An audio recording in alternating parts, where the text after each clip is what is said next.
7 मेला तिसऱ्या टप्प्यात होणाऱ्या लोकसभेच्या निवडणुकीत देवेंद्र फडणवीस आणि शरद पवारांची खरी प्रतिष्ठा पणाला लागलीये, ती माढ्यामध्ये आणि सातारा लोकसभेत। भाजपनं माढा लोकसभा 2019ला पवारांच्या राष्ट्रवादीच्या हातातनं अक्षरशः हिसकावून आणला, पण सातारा हातात घेण्याचं भाजपचं आणि पर्यायाने फडणवीसांचं स्वप्न अजूनही पूर्ण झालेलं नाही। आधी युतीमध्ये हा मतदारसंघ शिवसेनेच्या वाट्याला यायचा, त्यामुळे कमळाला साताऱ्यात कधी घुसताच आलं नाही। पण 2019ला फडणवीसांनी शिताफीने खेळी करत राष्ट्रवादीतनं खासदार झालेल्या उदयनराजेंना गळाला लावलं आणि ही जागा भाजपच्या वाट्याला घेतली। तेव्हा उदयनराजे पराभूत झाले, पण आता महायुतीत असणाऱ्या अजित पवारांच्या राष्ट्रवादीचा क्लेम झुगारत ही जागा भाजपने आपल्या पदरात पाडून घेतलीये। उदयनराजे भाजपच्या कमळाचे उमेदवार आहेत, तर बंडानंतर चिन्ह गेल्यानं तुतारीवर शशिकांत शिंदे शरद पवार गटाचे उमेदवार आहेत। 1999 नंतर सातारा लोकसभेच्या इतिहासात पहिल्यांदाच राष्ट्रवादीचं घड्याळ निवडणुकीतनं हद्दपार झाले, त्यामुळे यंदा साताऱ्याचा सामना अत्यंत इंटरेस्टिंग वळणावर आहे। साताऱ्यात उदयनराजे भोसलेंचा करिश्मा चालणार की शरद पवारांची सहानुभूती डाव मारणार, समजून घेऊयात या व्हिडिओतनं। नमस्कार, मी आरती आणि तुम्ही पाहताय बोल भिडू। सातारा लोकसभेचा उमेदवार घोषित होण्याची प्रक्रिया ही सबंध महाराष्ट्रात चर्चेचा विषय ठरली। इकडे शरद पवार गटातनं श्रीनिवास पाटलांसाठी पवारांनी शेवटपर्यंत प्रयत्न केले, पण ते प्रयत्न निष्फळ ठरले आणि सरते शेवटी पवारांसाठी मी लोकसभेला उतरायला तयार आहे हे शशिकांत शिंदेनी स्वतः जाहीर करून ही निवडणूक हातात घेतली। महायुतीत जागा कोणाची इथनं सुरुवात झाली।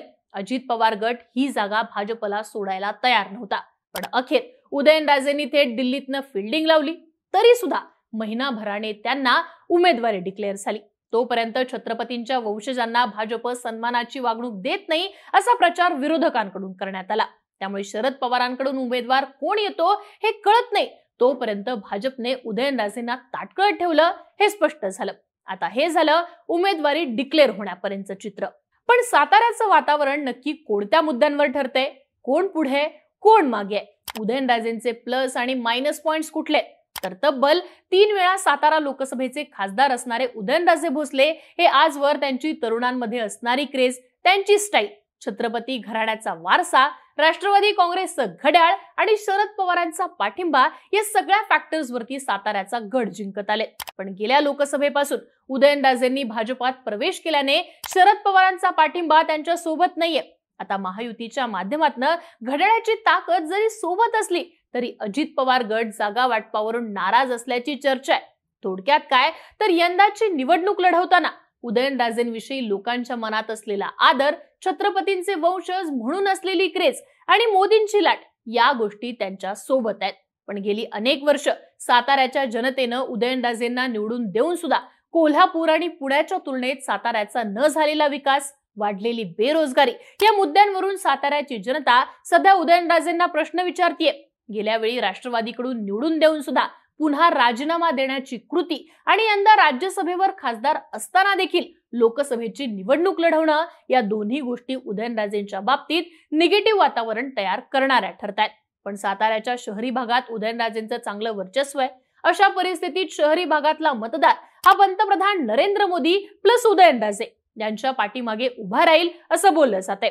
तसंच महायुतीची बूथ मॅनेजमेंट राष्ट्रवादीच्या शरद पवार गटापेक्षा मजबूत आहे। मध्यंतरीच्या काळात भाजपने ज्या पद्धतीनं बूथवर नियोजन केलंय ते उदयनराजेंच्या पथ्यावर पडेल असं सांगितलं जातंय। आता उदयनराजेंसाठी जमेची असलेली दुसरी बाजू म्हणजे सोबत असलेले महायुतीचे आमदार। राज्यभरात झालेल्या पक्ष फोडाफोडी आणि पक्षांतराच्या गर्दीत सातारा जिल्ह्याला बरेच हादरे बसले।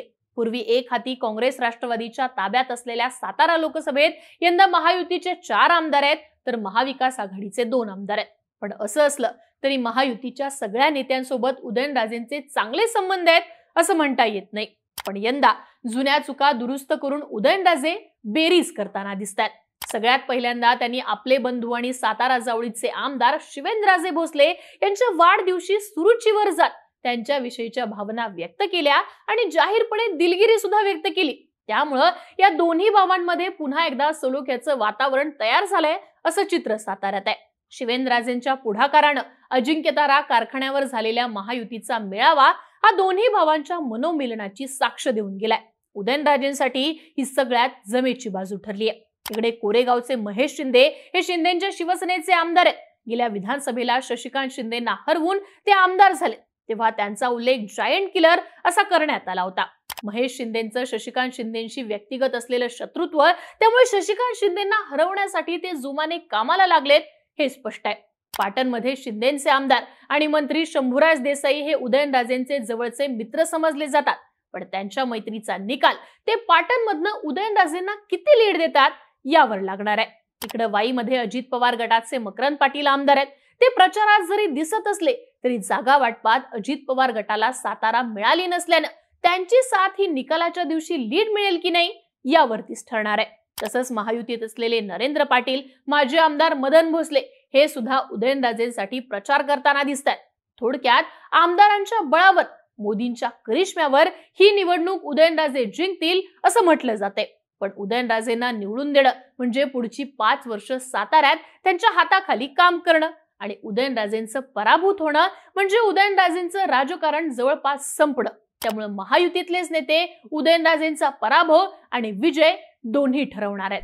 दुसरीकडे साताऱ्यात मराठा समाज मोठ्या प्रमाणात आहे. मराठा आरक्षणासाठी इथं अनेक वेळा आंदोलनं झालेली आहेत. त्यामुळे या मुद्द्याचा परिणाम आगामी निवडणुकीत निश्चितपणे दिसून येणार आहे. उदयनराजे भोसले यांनी मराठा आरक्षणासाठी मनोज जरांगेंना पाठिंबा देत मराठा समाजाची बाजू मांडली होती. पण महायुती सरकारने सगळे सोयऱ्यांमधनं आरक्षण न देता 10% स्वतंत्र आरक्षण देत मराठा समाजाची फसवणूक केली आहे अशी भावना लोकांमध्ये आहे. मनोज जरांगे विरुद्ध देवेंद्र फडणवीस या वादाचा फटका उदयनराजेंना बसू शकतो असं म्हटलं जातंय.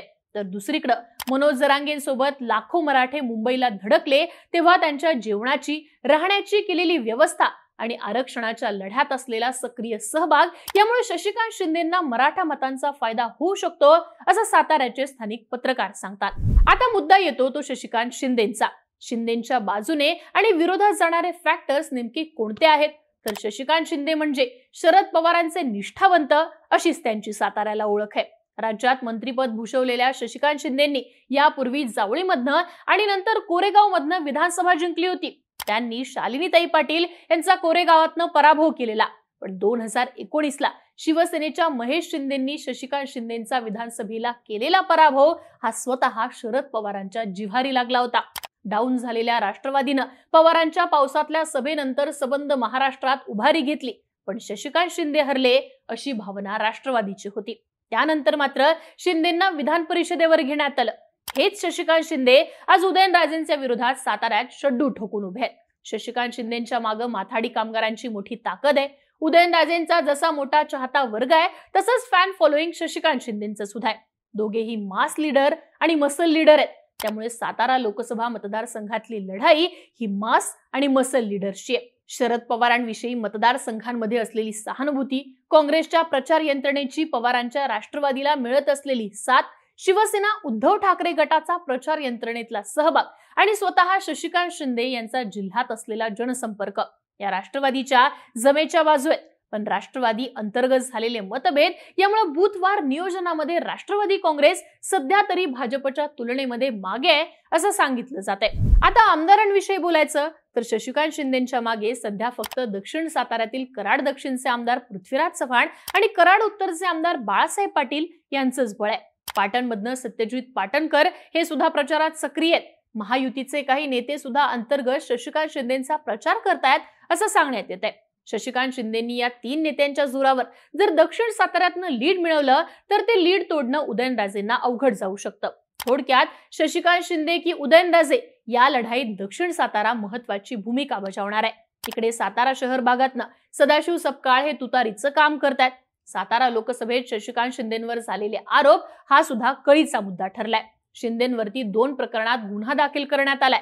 मुंबई कृषी उत्पन्न बाजार समिती शौचालय घोटाळा आणि FSI घोटाळा अशी ती 2 प्रकरणं आहेत. आता या प्रकरणावरून शिंदेंना अटक होण्याची भीती स्वतः शरद पवारांनी सभेमध्ये व्यक्त केली होती. त्यामुळं भाजपने केलेल्या आरोपांमधून सुद्धा सहानुभूती इनकॅश करण्याचा प्रयत्न पवार गटाकडून करण्यात आलाय. तसंच शशिकांत शिंदेंनी उदयनराजेंविरोधात थेटपणे प्रचार न करता मोदी सरकारमुळे 10 वर्षात वाढलेली महागाई, बेरोजगारी, भ्रष्टाचार, पक्षांची फोडाफोडी या मुद्द्यांवरच ते प्रचार करताना दिसतात. त्यामुळे गेल्या लोकसभेला झालं तसं मान गादीला आणि मत तुतारीला ही टॅगलाईन साताऱ्याच्या लोकसभेत पवार गटाकडून फिरवली जाते. थोडक्यात काय तर एकीकडे महायुतीच्या आमदारांचं बळ, लोकांमध्ये असणारी क्रेज, मोदी फॅक्टर या जोरावर उदयनराजेंचं पारडं निश्चितपणे मजबूत दिसतंय. पण दुसरीकडे शरद पवारांच्या मागे असणारी सहानुभूती, मोदी सरकारच्या विरोधात होत असलेला प्रचार यावरती शशिकांत शिंदेंची भिस्त आहे. उदयनराजेंचा साताऱ्यातनं विजय झाला तर इतिहासात पहिल्यांदाच भाजपचं कमळ साताऱ्यात फुलेल आणि शशिकांत शिंदे जिंकले तर राष्ट्रवादीचा हा बालेकिल्ला अबाधित राहील. त्यामुळे ही लढाई उदयनराजे, भाजप, शरद पवार आणि राष्ट्रवादी शरद पवार गट या सगळ्यांच्याच अस्तित्वाची आहे. आता उदयनराजे पराभवानंतर फिनिक्स पक्षाप्रमाणे भरारी घेणार की शशिकांत शिंदे सातारा ते दिल्ली असा प्रवास करणार हे पाहणं महत्वाचं असणार आहे. तुम्हाला काय वाटतं, साताऱ्यात नेमकं कोण जिंकेल? तुमच्या प्रतिक्रिया आम्हाला कमेंट बॉक्समध्ये लिहून नक्की कळवा आणि अशाच माहितीपूर्ण व्हिडिओसाठी बोलबिडूचं YouTube चॅनल नक्की सबस्क्राईब करा.